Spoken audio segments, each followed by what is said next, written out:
Ye, ari gablek sungut teh kudu dijaga. Kudu era kudu ngaranna bujur. Ye, bujur wae dek hitut mikir-mikir heula. Sieun kadengeun ku batur, sieun karasaeun bau ku batur. Nah, ari maneh boga sungut teh dijaga, dipake ngagorengkeun batur, dipake nganyeri batur. Ye, heg mikir-mikir heula ari eudek ngomong teh, da batur teh dina jero awakna teh aya hatean, lain aya bobokoan.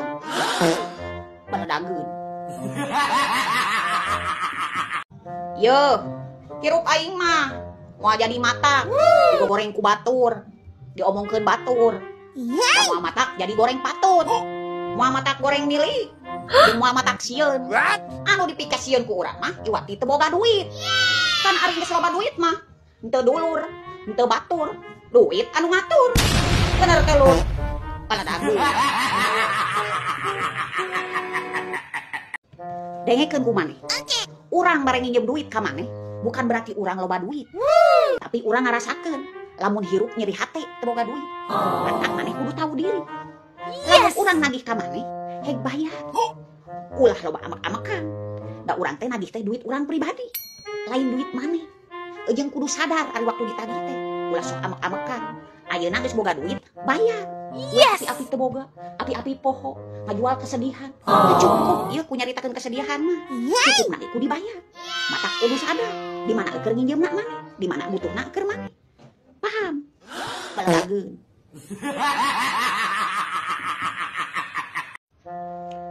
Geus mah tukang hasut, munafik, sok ngomongkeun batur di tukangan. Tempo panggih mah jeung aing hareupeun kos nu heueuh, sok baik, sok akrab. Ye, ulah pasang muka dua, kali-kali mah ye muka usaha meh aya hasilna. Baladageun. Ye, teu jeung duit mah angger sia teh masing jeung dulur oge, lir ibarat sangu sesa. Diremehkeun. Baladageun.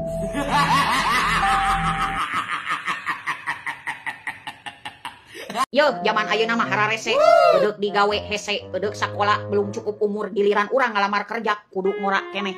Ye, di urang mah sagala hese teu cara dibatur.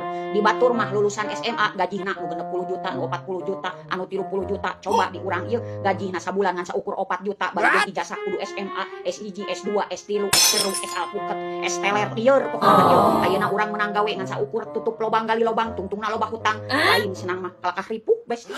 Bener teu. Baladageun.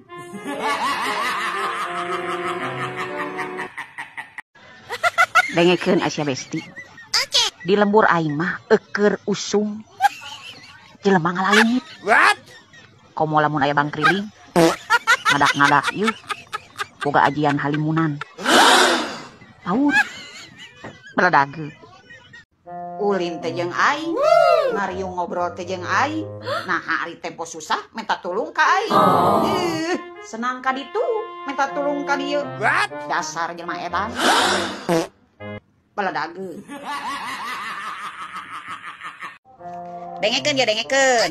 Pingkeun deui lamun deung pinjem duit ka salakina, kudu ngomong oge ka anak jeung pamajikanna. Kusabab jelema anu geus rumah tangga mah aya hak anak jeung pamajikanna. Jeung tong poho lamun geus dibere nginjem duit, kudu nganuhunkeun kanu jadi anak jeung pamajikanna. Kusabab maneh mah moal nyaho eta duit nu diinjemkeun ku salakina keur pangabutuh anak jeung pamajikanna. Bener teu? Baladageun. Serem keneh jelema, sasarem-saremna curing, serem keneh jelema jeung urang manehna ngomongkeun batur, di mana teh jeung urang manehna ngomongkeun urang. Bener teu? Baladageun. Aing mah gawe teh keur usaha. Caca, ayo we gawe, ai beunghar henteu. Aing mah gawe teh keur usaha, lain keur beunghar. Sumah beunghar ge keur urang mah teu ngaruh. Sakirana dipake sombong mah. Ari ngomong ka batur dulur. Ari ngomong ka batur turunan. Waduh, ieu mana dulur, mana turunan ieu, mana saudara teh ieu. Tempo lebaran mah unggah-unggah acan, bari jeung sataun sakali. Boro arah nganggap dulur ieu, aya nu kitu mah. Nganggap nage nganggap batur we. Oke we tempo nganggap dulurna teh lamun hajat ngawinkeun, lamun nyunatan aya kakara ngondang nganggap dulur. Ngomong gering mah ieu ngabejaan, hayang dibere kamera. Anu hiji deui sibuk dudukku.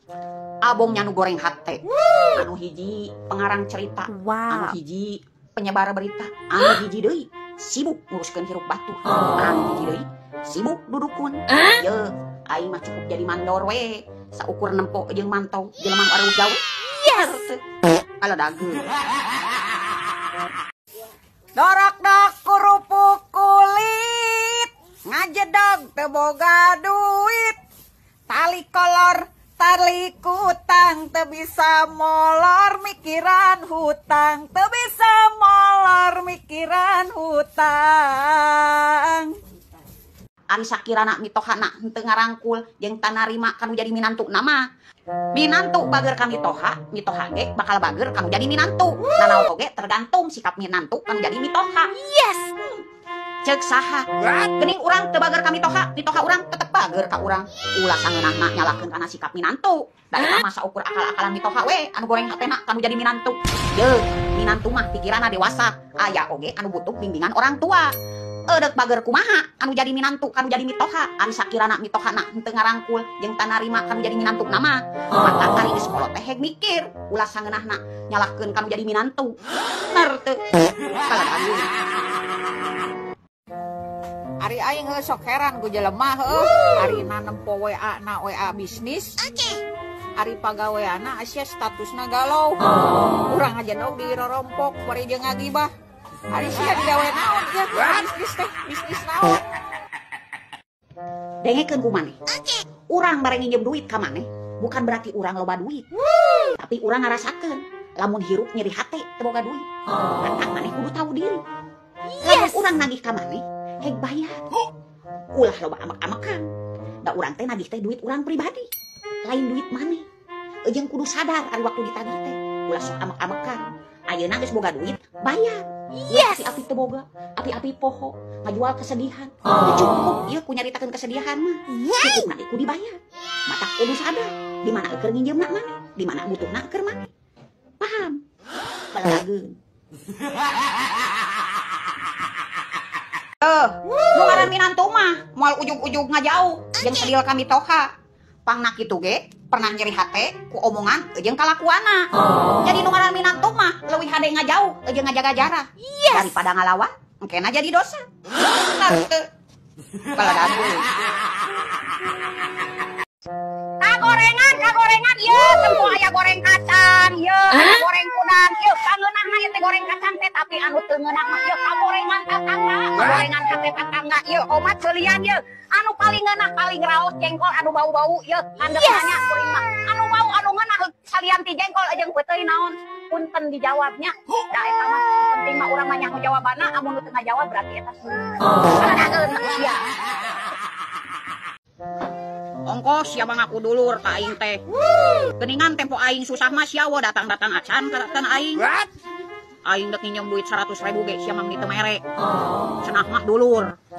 Waduh, ari tempo aing kerjaya loba duit. Ungah sia mah ka aing. Ari tempo aing sangsara balangsak mah mana? Oh datang. Piraku nu kitu disebut dulur. Baladageun. Cek kumaha carana ameh babaturan jeung tatangga teu nginjem duit kusabab urang mah jelemana teu tegaan. Da tatangga mah mandang ka urang ciga urang loba duit. Babari ieu. Maneh teu tega ku omongan pasang status, pasang SW, tidak menerima hutang, males ributna, males nagihna, jeung males nying hareupan jelema anu loba drama. Bener teu? Ai kitu mah dibaca ieu, maneh ge malikir. Baladageun. Sarwa-sarwa pagawe mah jeung tukang kuli mah ulah sok balaga. Da sarwa keneh cicingna curug batur. Gawe mah gawe we sawajarna ulah saing kapake. Da anger sakumaha maneh kana pagawean hak hikek ge ulah batur. Ieu nu beungharna mah dunungan. Coba maneh peunang naon? Peunang cangkeh. Baladageun.